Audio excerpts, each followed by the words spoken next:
د لوی او پاک څښتن په نامه السلام علیکم ورحمت الله وبرکاتو. انشاءالله چې تاسو به روغ او جوړ وئ. موږ او تاسې د سیټونو د عملیو ته رسېدلي یو چې عبرت له تکتو اتحاد او تفضل له عملیو څخه دي. لومړی یادونه باید وکم چې په نننۍ درس سره زموږ د حساب برخه انشاءالله پای ته رسیږي. راتلونکی درس به مو انشاءالله عددي الجبر وي چې ډېر خوندور درس ده. یاد دی ما وباسئ او تاسې هم مهرباني وکړئ خپل ملګري او صنفیان مخبر کړئ تر څو هغوی هم وکولی شي له دې څخه ګټه واخلي. راځو د سیټونو اتحاد ته تعریف په دې ډول کوو یا پیژندګلوي په دې ډول کوو. د A او B سیټونو اتحاد له هغې سیټ څخه عبارت ده، یعنې اتحاد د لهغې سیټ څخه عبارت ده چې عناصر یې په A کې یا په B کې یا په دواړو سیټونو کې شامل وي. یعنې دقت وکړئ د A سیټ او B سیټو اتحاد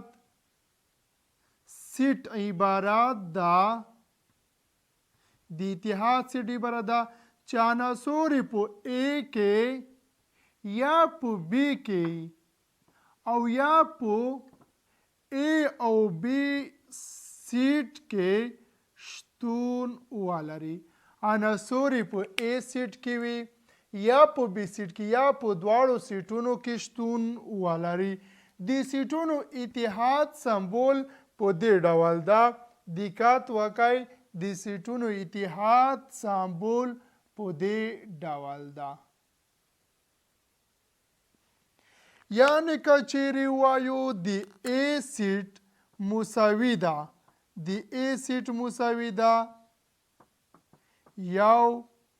2 3 4 او 5 عناصرو څخه یا عبارت ده یا مساوي ده له 1 2 3 4 5 عناصر سره. او B سیټ مساوي ده B سیټ مساوي ده له 3 4 6 9. نو که چیرې موږ وغواړو د A او B سیټونو اتحاد پیدا کړو، د A او B سیټ اتحاد پیدا کړو، نو موږ وایو چې د A او B سیټ اتحاد عبارت ده له هغې سیټ د عناصرو څخه چې شتون ولري په A کې، شتون ولري په B کې یا په دواړو کې شتون ولري. په A کې کوم عناصر دي؟ 1 2 3 4 5. په B کې کوم عناصر دي؟ 3 4 6 9. چې 3 4 په A کې هم شتون درلودل، یعنې یا هغه عناصر چې یوازې په A کې شتون لري لکه 1 3 او 5 1 2 او 5 یا 6 9، یا هغه عناصر چې هم په A کې شتون ولري او هم په B کې شتون ولري. چې عبارت دي یعنې یوازې چې په B کې شتون لري له 6 9 څخه. نو موږ وایو چې د A او B سیټ تک اتحاد له هغې سیټ څخه عبارت ده چې یا یوازې په A کې شتون ولري یا یوازې په A کې شتون ولري یا یوازې په B کې شتون ولري یا شاید په دواړو کې شتون ولري. نو دې سیټ ته ویل کېږي د A او B سیټ اتحاد. یو بل مثال ته دقت وکړئ. که چیرې A سیټ مساوي وي له A او B 3 عناصرو سره، B سیټ مساوي وي B سیټ مساوي له C او D عناصرو سره، وایي چې د A او B سیټ تکتو پیدا کوي. د A او B سیټ تکتو پیدا کوي، اتحاد پیدا کوي، تکتو نه بلکې اتحاد پیدا کوي. نو موږ وایو چې هغه عناصر چې په A کې شتون لري لکه هغه عناصر چې ده A ده او C ده، هغه عناصر چې په B کې شتون لري چې عبارت له D څخه ده، یعنې دا عناصر A B او D عنصر ها عنصر چې هم په A کې او هم په B کې شتون ولري لکه C نو دې سیټ ته د A او B سیټ اتحاد ویل کیږي انشاءالله تاسو به د سیټونو اتحاد تعریف سره آشنا شوی یعنی د اتحاد سیټ هغه سیټ ورکړي چې په A کې یا په B کې یا په دواړو سیټونو کې شتون ولري هغه عنصرو سیټ ته د A او B سیټ اتحاد ویل کیږي د اتحاد سیټ کچيري وغواړو چې په الجبري ډول پیدا کو یا په الجبري ډول ولیکو نو په دې ډول لیکلی شو یو مثال لیکو دقت کوئ کچيري وایو چې x په داسې حال کې چې x قیمتونه اخلي کوچنی له اتو څخه لوی یا مساوي له دوو څخه A سیټ په دې ډول وي B سیټ مساوي وي x په داسې حال کې چې x کوچنی او مساوي وي کوچنی او مساوي وي لنو سره کوچنی او مساوي لنو سره لوی قیمتونه واخلي لوی قیمتونه واخلي لی لوی قیمتونه واخلي لی درو څخه لوی قیمتونه واخلي لی درو څخه نو وایي چې تاسو د A اتحاد لی B سره پیدا کوي دا څه ډول کولی شو چې پیدا کو دا ډول سوال په کانکور کې امکان لري چې راشي او دا ډول سوالونه یا دې ته مشابه سوالونه په کانکور کې راغلي هم دي د دې ډول سوالونو د خال دپاره دقت کوئ لومړی باید موږ او تاسې د A سیټ پیدا کو د A مکمل سیټ په دې ډول پیدا کیږي A سیټ مساوي ده لوی یا مساوي له دوو څخه یعنی دوه هم پکې شتون لري درې څلور پنځه شپږ اووه اته نه راځي ځکه کوچنی له اتو څخه که چیرې دلته په دې ډول لیکل شوی بیا اته هم لیکل کېده لکه څه ډول مو چې دوه ولیکل نو دا چې اته شامل نه دي اته نه لیکو B سیټ مساوي ده B سیټ مساوي ده دقت وکئ x لوی قیمتونه اخلي له درو څخه یعنی درې پکې شتون نه لري لیکن څلور پنځه شپږ اووه اته دقت وکئ انا هم راځي پکې یعنی انا هم لیکلی شو ځکه دلته یې ویل دي چې کوچنی او مساوي لکه څه ډول چې په A سیټ کې ویل شوي وو نو موږ انا هم لیکو په دې ډول A او B که چیرې اتحاد وکړي A او B که چیرې اتحاد وکړي نو مساوي بشي دقت وکئ دوه درې څلور پنځه شپږ اووه اووه اته اووه اته نهه ولې مو څلور پنځه شپږ ونه لیکل ځکه چې په A سیټ کې شتون درلودلو موږ مخکې لیکلي وو هر عنصر په سیټ کې یو ځل لیکل کیږي دا هم په یاد در سره ولرئ چې په سیټ کې د عناصرو ترتیب اړین نه ده په سیټ کې د عناصرو ترتیب اړین نه ده د A سیټ اتحاد د B سره وکړو نو موږ ته سیټ په دې ډول لاسته رالو نو اوس کولی شو د A سیټ اتحاد د B سیټ سره په دې ډول پیدا کو دقت کوئ A سیټ اتحاد له B سیټ سره په دې ډول کولی شو پیدا کو x په داسې حال کې چې x قیمتونه اخلي x په داسې حال کې چې x قیمتونه اخلي کوچنی یا مساوي له 9 سره کوچنی یا مساوي لنهو سره او لوی یا مساوي قیمتونه اخلي لیدو سره لیدو څخه لوی یا مساوي قیمتونه اخلي لیدو څخه په دې ډول کولی شو چې الجبري سوالونه د سیټونو ساده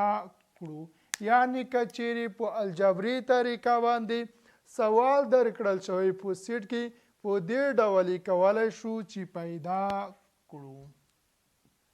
لومړی به موږ او تاسې د A او B سیټونه پیدا کوو لکه څه ډول مو چې دلته پیدا کول له هغې څخه وروسته د دوی اتحاد پیدا کوو د اتحاد څخه وروسته یې کولی شو چې الجبري بڼې ته یې تبدیل کړو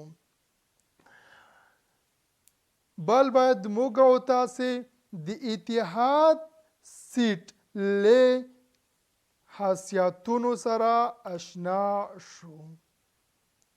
د اتحاد سیټ خاصیتونه په دې ډول دي د اتحاد سیټ خاصیتونه په دې ډول دي لومړی خاصیت په دې ډول ده ویلې دي کچېرې A سیټ اتحاد وکړي له A سیټ سره نو بیا هم مساوي کیږي له A سیټ سره دا ولې ځکه دقت وکړئ که چیرې A یو سیټ وي A سیټ د یو او دوه عناصرو درلودونکی په دې ډول A سیټ د یو او دوه عناصرو درلودونکی دا سیټ که اتحاد وکړي همدغه سیټ سره بیرته همدغه سیټ لاسته راځي په دې ډول دقت کوئ A سیټ د یو او دوه عناصرو درلودونکی ده که چیرې اتحاد وکړي A سیټو اتحاد وکړي د A سیټ سره نو مساوي کیږي موږ وایو چې عناصر چې په A کې شتون ولري لکه یو دوه یا په B کې شتون ولري چې عبارت له یو دوه څخه دی چې لیکل شوي دي یا په دواړو کې شتون لري لکه څه ډول چې په دې کې شتون لري نو موږ وایو چې A سیټ اتحاد وکړو د A سیټ سره بیرته همغه سیټ لاسته راغلو ځکه وایو که چیرې A سیټ له A سیټ سره اتحاد وکړي مساوي کیږي له A سیټ سره دویم خاصیت ته یا حواس ته دقت وکړئ په دویم حواس کې ویل شوي دي چې که چیرې A سیټ له یو حلي سیټ سره اتحاد وکړي نو A سیټ لاسته راځي A سیټ اتحاد وکړو له یو حلي سیټ سره بیرته همدغه A سیټ لاسته راځي دا په دې معنا A سیټ فرض کړئ په دې ډول ده مساوي ده د A B او C عناصرو سره یا د A او B C عناصرو درلودونکی ده حلي سیټو B ده B یو حلي سیټ ده یا په دې ډول لیکو چې B سیټو هیڅ عناصر نه لري یعنی په دې ډول ده نو دا چې په B سیټ کې هیڅ عناصر نشته نو باید چې موږ لومړی سیټ ولیکو د دوی اتحادو له یو حلي سیټ سره یې که چیرې اتحاد وکړي په دې ډول A سیټ اتحاد وکړي د B سیټ سره نو بیرته همدغه سیټ لاسته راځي A B او C همدغه سیټ لاسته راځي نو موږ ځکه وایو که چیرې A سیټ اتحاد د یو حلي سیټ سره وکړي بیرته همدغه A سیټ لاسته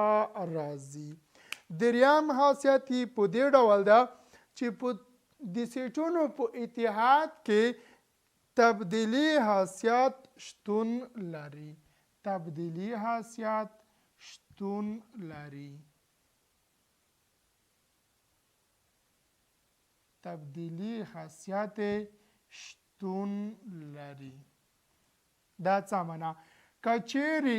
A اتحاد وکړي له B سیټ سره A سیټ اتحاد وکړو له B سیټ سره نو مساوي کیدای شي B سیټ اتحاد د A سیټ سره مثال ته دقت کوئ A یو سیټ ده A یو سیټ ده مساوي ده له یو دوه سره B سیټ مساوي ده له درې دوه او څلور عناصرو سره یا د درې دوه او څلورو عناصرو درلودونکی ده که چیرې دوی اتحاد وکړي همدغه سیټو اتحاد وکړي یعنې A اتحاد وکړي د B سیټ سره نو سیټ به یې مساوي شي یو دوه درې څلور یو دوه درې څلور دا د دوی اتحاد شولو همدغه سیټ اتحاد سیټو که مخکې A له B سره اتحاد وکړو همدغه سیټ لاسته راوړو که چیرې B مخکې کړو یعنې B او A سیټ پیدا کړو B یعنې اتحاد وکړي B اتحاد وکړي له A سیټ سره بیا هم دغه سیټ لاسته راځي چې عبارت به وي له څلور درې دوه او یو سره یعنې کوم عناصر چې په لومړی سیټ کې ذکر شوي وو په A او B کې هغه عناصر په B او A سیټ کې دي لکه عبارت له یو دوه درې او څلور څخه دلته هم څلور درې دوه او یو موږ مخکې هم یادونه کړې چې په سیټ کې د عناصرو ترتیب اړین نه ده نو ځکه وایو چې په اتحاد کې تبدیلي قانون صدق کوي څلورم حیثیتو چې عبارت له اتحادي حیثیت څخه ده اتحادي حیثیت هم د سیټونو په اتحاد کې صدق کوي څلورم اتحادي حیثیت ده اتحادي حیثیت هم صدق کوي یعنی په دې ډول که چیرې A اتحاد کړی وي له B سره A اتحاد کړی وي له B سره اتحاد وکړي له C سیټ سره نو موږ وایو چې صدق کوي یعنی په څه معنا که چیرې B اتحاد وکړي B اتحاد له C سره وکړي او اتحاد وکړي له A سیټ سره اتحاد وکړي له A سیټ سره یعنی یا A له C سره اتحاد وکړي A اتحاد وکړي له C سیټ سره اتحاد وکړي له B سیټ سره نو اتحادي حیثیت هم د سیټونو په اتحاد کې صدق کوي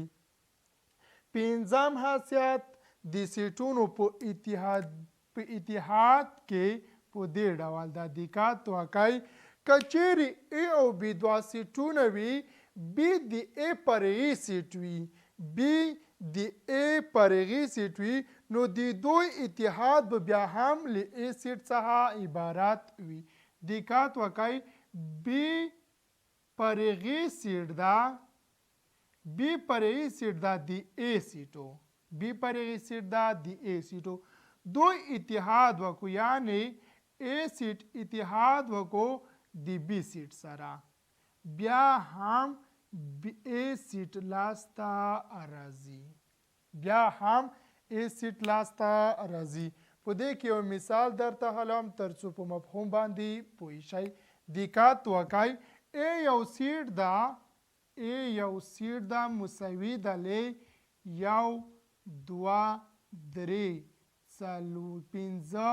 شپږو سره A سیټ په دې ډول ده B سیټو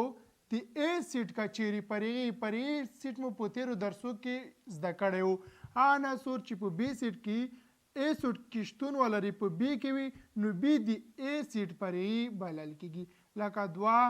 درې او شپږو هغه عناصر چې په B کې دي لکه دوه په A کې هم شتون لري لکه درې په A کې هم شتون لري لکه شپږ په A کې هم شتون لري نو موږ وایو B سیټ د A سیټ فرعي سیټ بلل کېږي نو لیکلی شو که چیرې A له B سره اتحاد وکړي A سیټو اتحاد وکړي له بي سیټ سره A سیټ اتحاد وکړي له بي سیټ سره نو بیا هم یو دوه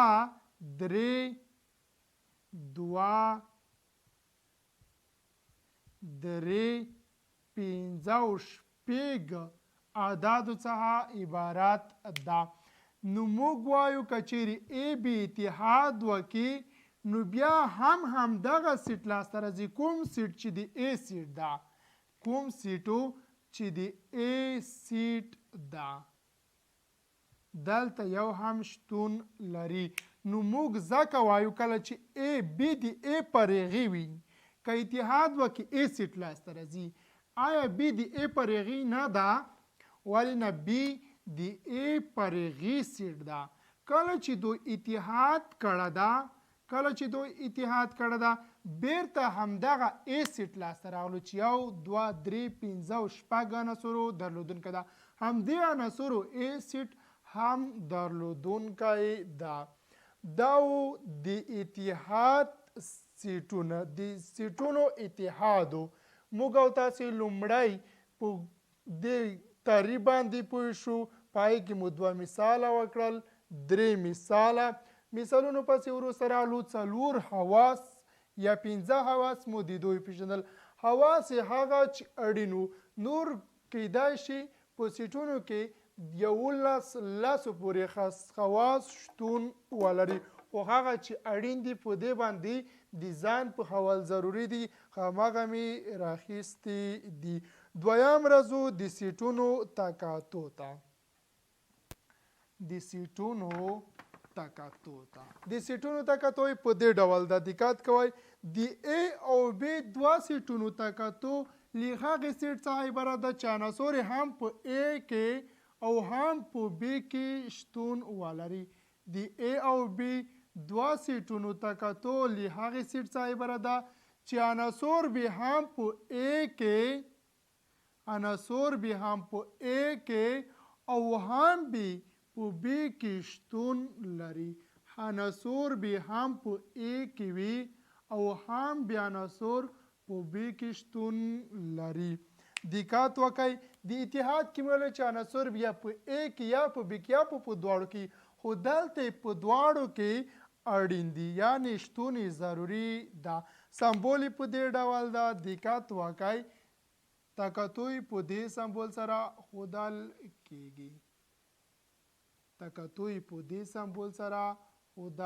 کیږي. که چیرې A سیټ مساوي وي د یو دوه درې څلور اته لس عناصرو سره یا د عناصرو درلودونکی وي. B سیټ د A B اته څلور دوه عناصرو درلودونکی. نو موږ وایو چې تکاتو د A سیټو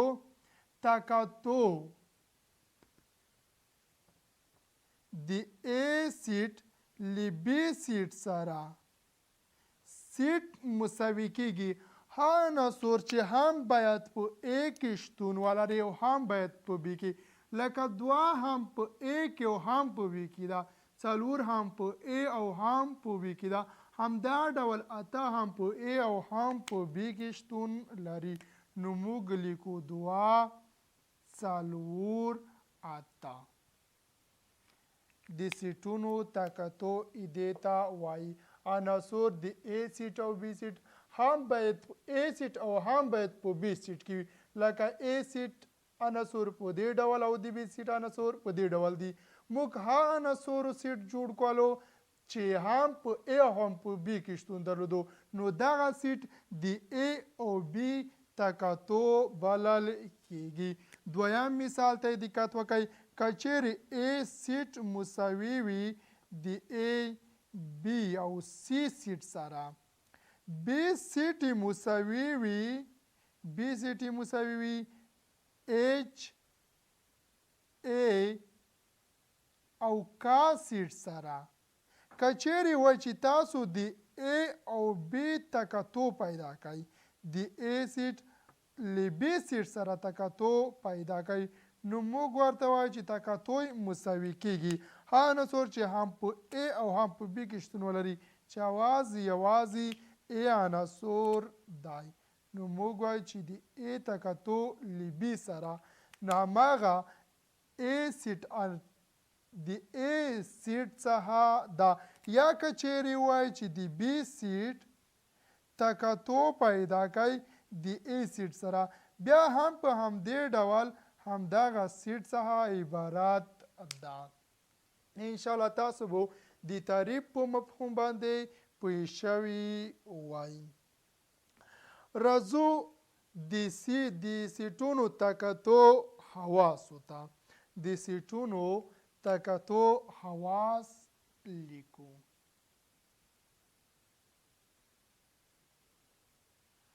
لومړی حواس په دې ډول ده ویلی دی که چیرې A سیټ له A سیټ سره تکتو وکړي هماغه A سیټ حاصلیږي A سیټ تکتو وکړله له A سیټ سره یعنی که چیرې یو شان سیټونه تکتو یو له بل سره وکړي هماغه سیټ لاسته راځي مثال ته دقت وکړئ فرض کړئ A سیټ مساوي ده A سیټ مساوي ده له A B او C سره همدغه سیټو که چیرې تکتو وکړي له خپل سیټ سره فرض کړئ په دې ډول یې کولی کړو A B او C که چیرې تکتو وکړي همدغه سیټ په خپل منځ کې بیرته همدغه سیټ لاسته راځي همدغه سیټ بیرته لاسته راځي دقت وکړئ مساوي کیږي هغه عنصر چې په A کې شتون لري هغه عنصر چې په A کې شتون لري هغه A B او C څخه عبارت دي A B او C څخه عبارت دي A B او C څخه عبارت دي نو موږ ځکه وایو که چیرې A سیټ له A سیټ سره تکتو وکړي هماغه A سیټ لاسته راځي دویم حالت په دې ډول ده که چیرې A سیټ تکتو وکړي له یو حلي سیټ سره A سیټ تکتو وکړه له یو حلي سیټ سره نو بیرته حلي سیټ لاسته راځي دا په دې معنا موږ په تعریف کې ویلي وو چې د سیټونو تکتو له هغه سیټ څخه عبارت ده چې هم په A او هم په B کې شتون ولري دلته کوم عنصر چې په A کې دي هماغه په دې حلي سیټ کې شتون نه لري ځکه یو حلي سیټ لاسته راځي دقت وکړئ که چیرې A سیټ مساوي وي یو دوه عنصرو سره B سیټ یو حلي سیټ وي فرض کړئ B سیټ یو حلي سیټ وي په تعریف کې ویل شوی د هغه عنصر چې په A کې شتون لري باید په B کې هم شتون ولري چې په B کې دا عنصر نشته ځکه د یو حلي سیټ ده نو موږ ځکه وایو که چیرې A له B سره A سیټ تکتو وکړي له B سیټ سره یو خالي سیټ لاسته راځي نو ځکه موږ د B پر ځای لیکلی شو چې A تکتو کړې ده له یو خالي سیټ سره دریم حواس ته دقت وکړئ په دریم حواس کې ذکر شوي دي چې په سیټونو کې د تکتو په سیټونو کې تبدیلي حیثیت شتون لري تبدیلي حیثیت شتون لري تبدیلي حیثیت شتون لري یعنی که چیرې A تکتو وکړي له B سیټ سره نو موږ وایو چې دا مساوي کیدی شي یا صدق کوي که چیرې B تکتو وکړي له A سیټ سره B تکتو وکړي له A سیټ سره دلته ما په یو مثال کې درته روښانه هم کول ا ته کتولي بي سره کړی همدا سیټ لاسته راغلو کله چې بي ته کتولي ا سره وکړو همدغه سیټ لاسته راغلو یو مثال دلته هم درته لیکم که چیرې ا سیټ مساوي وي ا سیټ مساوي وي د A, B او C D عناصرو سره A, B او C, D عناصرو سره B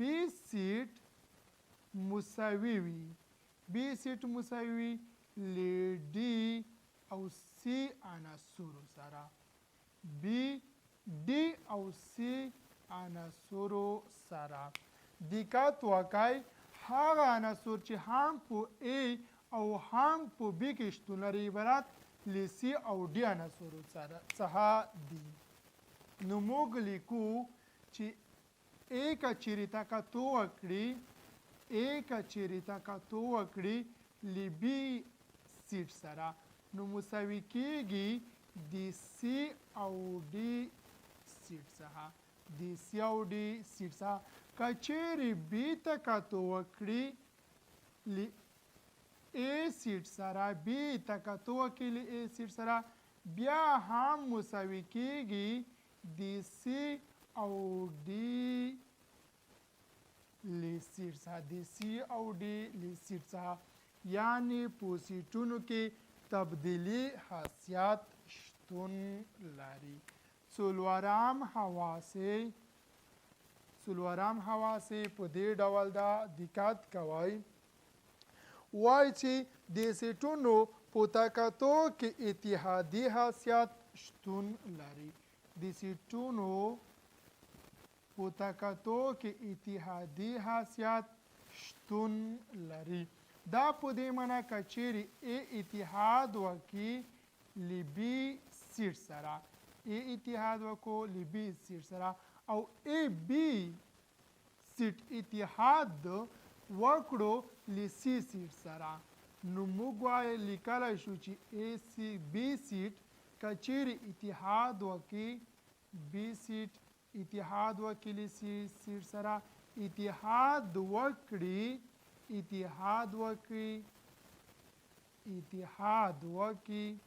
اتحاد نه بلکې تقاطع وکړي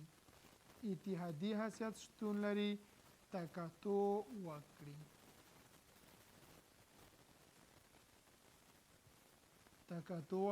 له A سیټ سره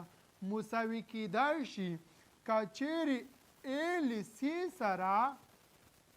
A تقاطع وکړي له C سره تقاطع وکړي له B سیټ سره نو موږ وایو چې اتحادي حیثیت شتون لري یا صدق کوي د سیټونو په تقاطع کې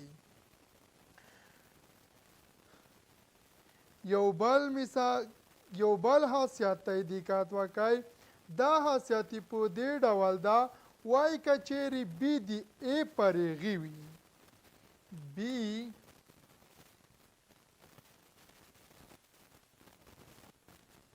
پرېغي وي د A سیټ B پرېغي وي د A سیټو A تقاطع وکړي د B سیټ سره A تقاطع وکړي د B سیټ سره نو مساوي به وي د B له سیټ سره دا په دې معنا A د B پرېغي ده کله چې دوی تقاطع وکړي همدغه B سیټ لاسته راځي مثال ته دقت وکړئ A سیټ که چیرې مساوي وي د 1 2 3 او 4 عناصرو سره A سیټ که چیرې B سیټ مساوي وي د 1 او 4 عناصر یا درلودونکی وي دقت وکړئ عناصر چې په B کې شتون لري په A کې هم شته لیکن عناصر چې په A کې دي لکه 2 او 3 په B کې نشته نو موږ وایو B د A پرېغي ده اوس که چیرې بي ته کتو وکړي ا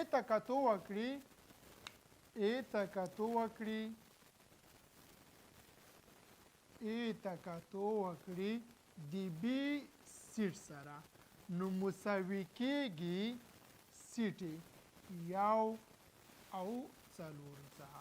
سیټې مساوي کېږي د یو او څلور څخه دا په دې معنا ا له بي سره ته کتو وکړه یو څلور سیټ راغلو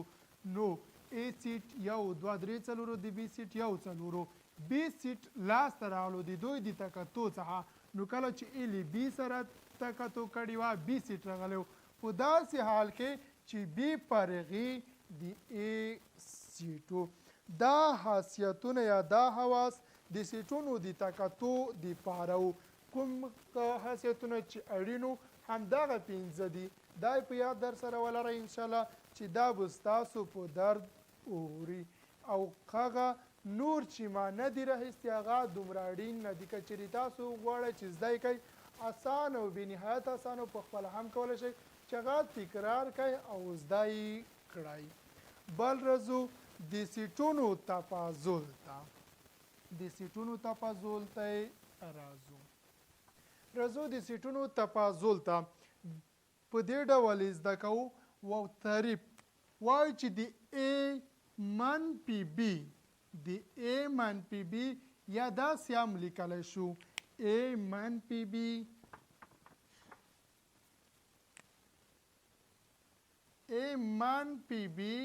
یا داسې هم لیکلی شو چې ا منفي بي سیټونو تفاضل له هغې سیټ څخه عبارت ده چې په ا کې شتون ولري اما په بي کې شتون ونه لري د ا او منفي بي سیټ تفاضل له هغې سیټ څخه عبارت ده چې په ا کې شامل وي یا شتون ولري خو اما په بي کې شتون ونه لري یعنې په دې ډول دقت وکړئ تفاضل هم په دې سره ښودلی شو او هم په دې سمبول سره ښودلی شو که چیرې ا سیټ مساوي وي یو دوه درې څلور پنځه عناصرو سره یا د دې عناصرو درلودونکی وي بي سیټ عناصر وي د بي سیټ عناصر وي دوه درې څلور اته نهه نو موږ وایو چې ا او منفي بي تفاضل له هغې سیټ څخه عبارت ده چې په ا کې شتون ولري خو اما په بي کې شتون ونه لري یعنې په دې ډول دقت وکړئ ا منفي بي سیټ په ا کې شتون ولري خو اما په بي کې شتون ونه لري چې هغه کوم ده عبارت له یو څخه ده یعنی یو په ا سیټ کې شتون لري خو په بي کې شتون نه لري دوه په ا کې هم شتون لري په بي کې هم شتون لري درې په ا کې هم شتون لري په بي کې هم شتون لري څلور په ا کې هم شتون لري په بي کې شتون نه لري خو اما پنځه په ا کې شتون لري اما په بي کې شتون نه لري نو موږ وایو ا منفي بي سیټ عبارت له یو او پنځو اعدادو څخه ده یا عناصرو څخه ده یا د یو او پنځو عناصرو درلودونکی ده که چیرې وایو چې د بي منفي ا سیټو د بي دقت وکړئ بي منفي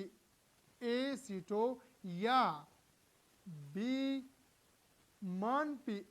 ا سیټ تفاضل عبارت ده کوم عناصر چې په بي کې شتون لري خو اما په ا کې شتون ونه لري یعنی بي منفي ا سیټ تفاضل له هغې سیټ څخه عبارت ده چې په بي کې شتون ولري خو اما په ا کې شتون ونه لري همدغه مثال ته دقت وکړئ که چیرې په دې کې ولیکو موږ وایو چې د بي منفي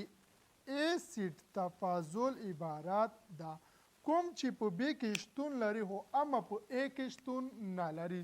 هغه کومه ده دی چې په ب کې شته په ا کې نشته اته په ب کې شته خو اما په ا کې نشته نه عدد په ب کې شته خو اما په ا کې شتون نه لري نو موږ وایو اته اعدادو درلودونکی سیټ بی منفي ا بلل کیږي یو بل مثال ته دقت وکړئ که چیرې ا سیټ مساوي وي ا بی سی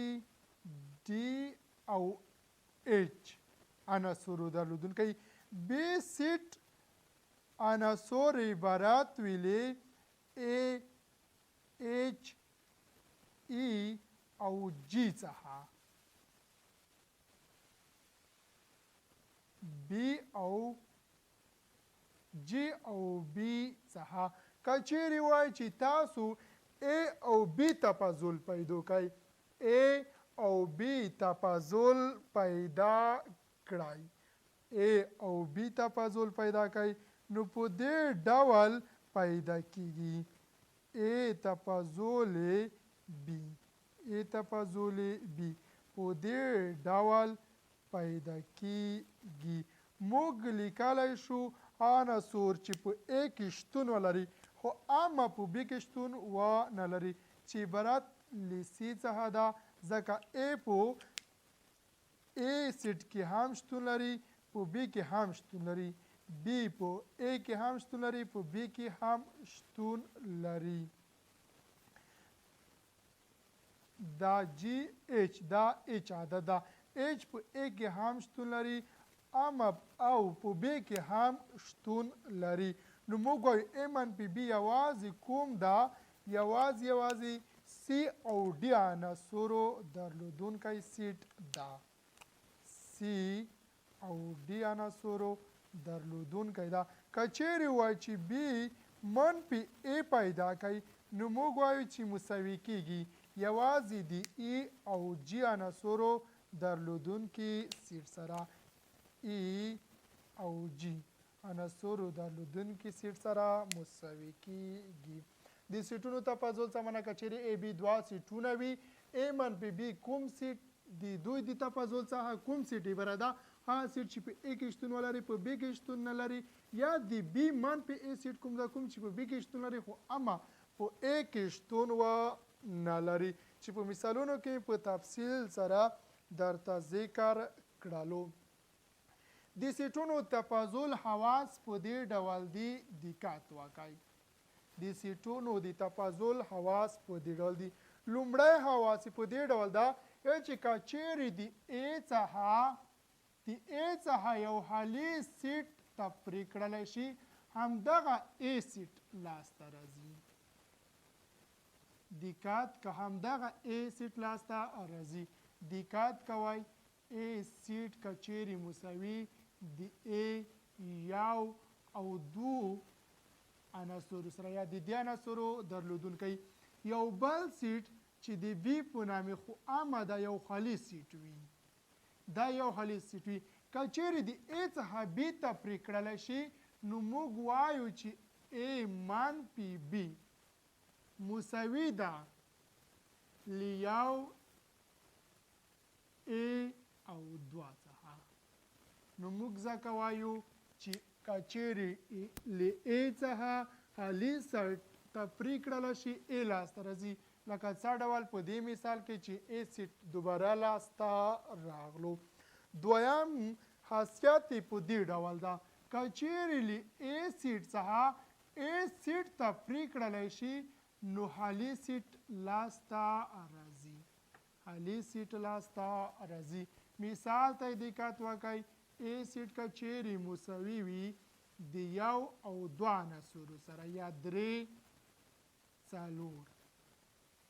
که چیرې همدغې ا څخه همدغه ا تفریق کړلی شي یعنې په دې ډول له ا څخه ا تفریق کړلی شي دویم ځل به په بله ا سره نه ښیو ا څخه ا تفریق کړلی شي یعنې ا د یو دوه درې څلورو درلودونکي ده تفریق کړلی شي له دې څخه همدغه ا یعنې یو دوه درې څلور ا له ا سره یو له یو سره دوه له دوو درې له درو څلور له څلورو سره نو بیرته یو خالي سیټ لاسته راځي نو ځکه وایو که چیرې له ا څخه ا ته پرېکړله شي نو یو خالي سیټ لاسته راځي دریم حیثیت یې په دې ډول ده چې په دې سیټونو په تفاضل کې تبدیلي حیثیت صدق نه کوي یا شتون نه لري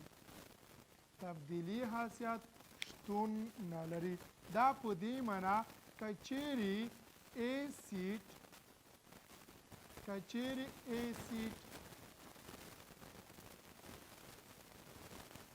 تفاضل کړی وي له ا سیټ څخه بي سیټ تفاضل کړی دا مساوي کیدلی نشي د بي سیټ تفاضل ا سیټ بي سیټ تفاضل ا سیټو دقت وکړئ په دویم مثال کې د ا او منفي بي څخه موږ ته راغلی و سي او ډي سیټ د بي منفي ا څخه موږ ته راغلی و د ای او جي سیټ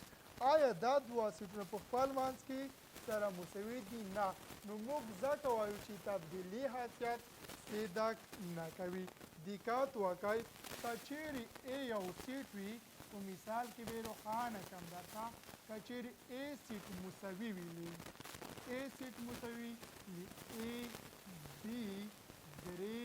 او شپږو سره بي سیټ مساوي وي بي سیټ مساوي وي اته نهه درې او ا سره که چیرې وغواړو د دوی تفاضل پیدا کړو نو تفاضل به مساوي شي ا منفي بي تفاضل ا منفي بي تفاضل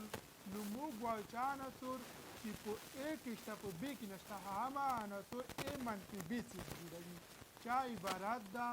له بي څخه له شپږو څخه درې هم په ا کې شتون لري هم په بي کې ا هم په ا کې شتون لري او هم په بي کې درې هم په ا کې او هم په بي کې شتون لري چې عبارت ده له بي او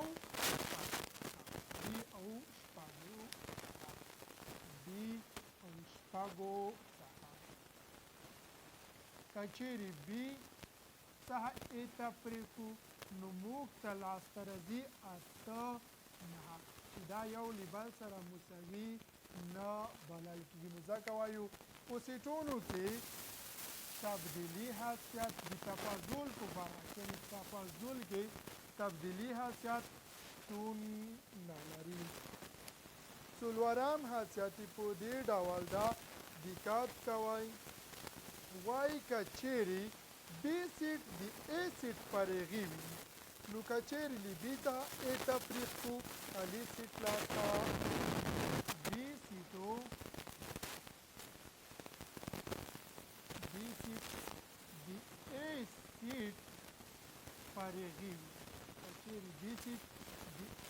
ا سیټ پرېغي وي له بي څخه ا ته پرېږدل شي له بي څخه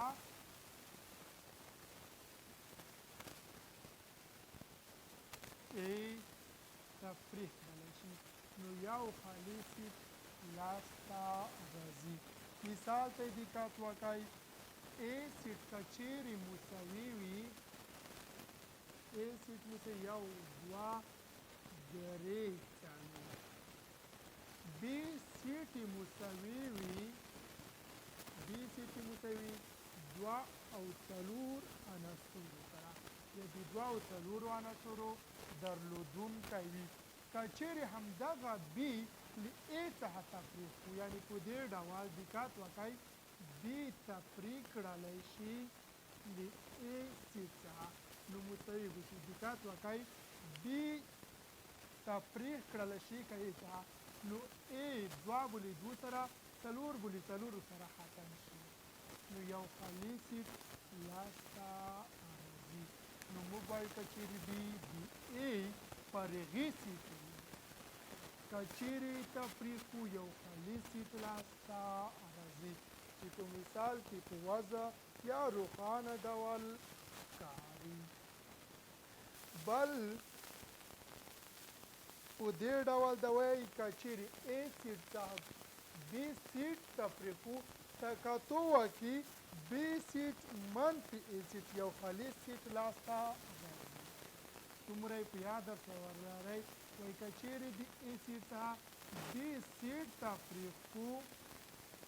تکاتو وکړي B سیټ منفي A سیټ B سیټ منفي A سیټ یو خالي سیټ لاسته راځي چې تکاتو مې په تیر درس یعنې د تکاتو په برخه کې درته روښانه کړي دي. A سیټ څخه B سیټ ته پرې کړلی شولو همدغه سیټ چې کوم سیټ د دوی څخه لاسته راغلو تکاتو مو کړو د B منفي A سیټ سره خالص سیټ لاسته راځي. یعنې تاسو لومړی A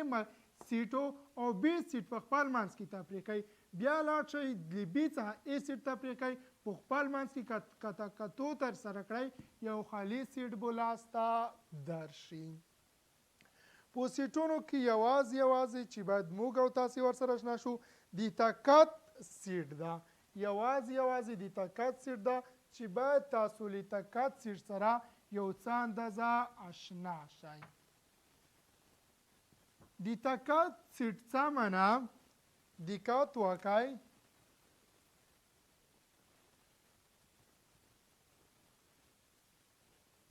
د تکات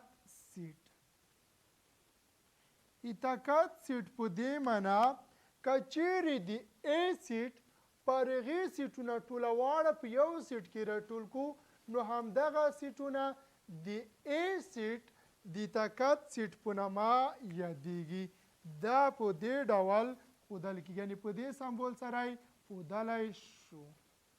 P او A یعنې A یو سیټ ده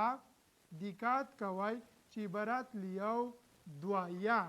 د انګلیسي په تورو به یې وښیو A B او C څخه ده. همدغې سیټ که چیرې پر هغې سیټونه پیدا کړو پر هغې سیټونه یې په دې ډول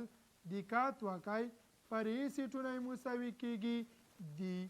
خالي سیټ چې په تیر درسونو کې مو زده کړې ده پر هغې سیټو A سیټ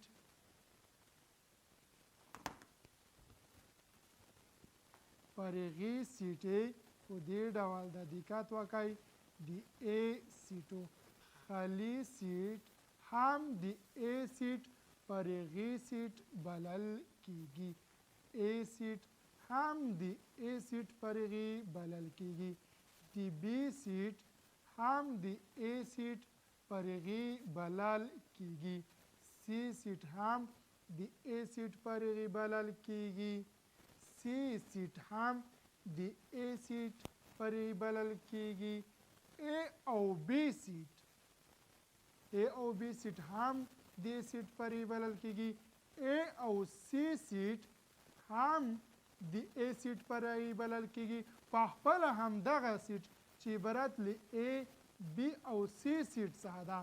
هم د A سیټ پر هغې بلل کېږي. A سیټ پر هغې سیټونه په دې ډول دي که چیرې همدغه سیټونه په یو سیټ کې ولیکلی شي دې ته ویل کېږي د تکات سیټ په دې ډول خالي سیټ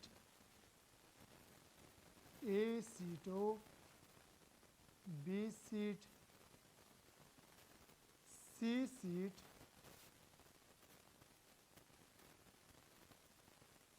A او B سیټ A او C سیټ A B او C سیټ که چیرې پر سیټونه په یو سیټ کې ولیکلی شي نو د A سیټ د تکات سیټ په نامه یادیږي. د تکات سیټونو د شمیر دپاره فارمول په دې ډول ده دقت کوئ د تکات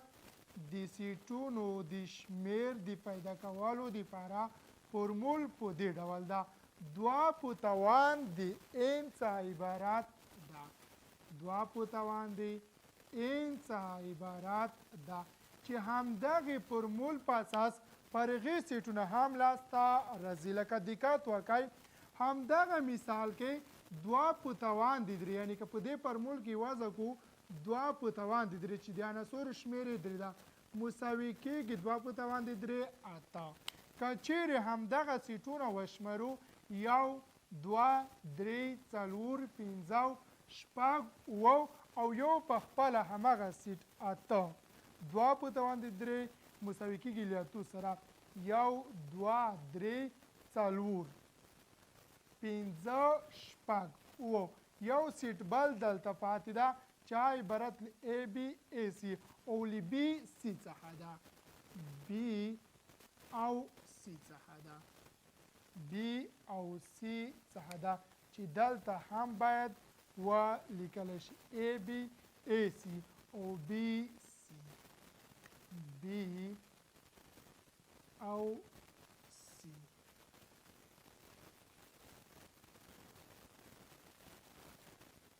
هماغه شمېرې اته شو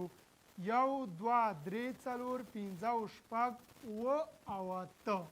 د فرعي سیټونو د پیدا کولو دپاره فورمول دوه په توان د n ده. همدغې سیټ عناصر درې دي د n پر ځای مو درې وضع کول. که چیرې دوه په توان د درې ساده کړو مساوي کېږي له اتو سره چې د همدغې شمېر موږ پیدا کړی ده مخکې له مخکې مساوي له اتو سره ده. هم د طاقت سیټ په دې فورمول پیدا کېږي او هم فرعي سیټونو شمېر د دې فورمول په اساس کولی شو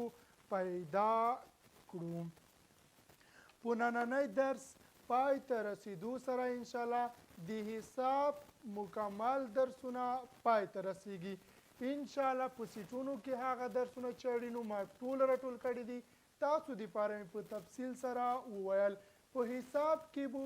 نور هیڅ انشاءالله داسې څه پاتې نه وي چې اړین وي ما ویلی نه وي. هغه درسونه چې تاسو دپاره اړین دي ما په بشپړ ډول په تفصیل سره وویل. تاسو هم مهرباني وکړئ خپل ملګریان صنفیان مو خبر کړئ تر څو هغوی هم وکولی شي له دې درسونو څخه ګټه واخلي. په نننی درس سره د حساب درس پای ته ورځو. د عمومي ریاضۍ لومړنۍ برخه چې عبارت له حساب څخه راتلونکي درسونه به انشاءالله د دې الجبر وي چې د دې الجبر به انشاءالله په لنډو ورځو کې درته تیار کړم او درته انټرنیټ ته به اپلوډ کړم. هغه کسان چې غواړي کانکور وکړي د هغوی دپاره ما د ریاضات یو ځانګړی بانک تیار کړی ده چې تقریبا 3000 سوالونه دي. واړه انشاءالله په تخته باندې درته حلوم. هر سوال په تفصیل سره هم کوشش وکړئ چې هماغه برنامې ټوله واړه تحقیق کړئ او په صحیح ډول یې زده کړئ. تر راتلونکو درسونو مو په پاک خدای سپارم. ښه وخت او ښې مطالعې ولرئ.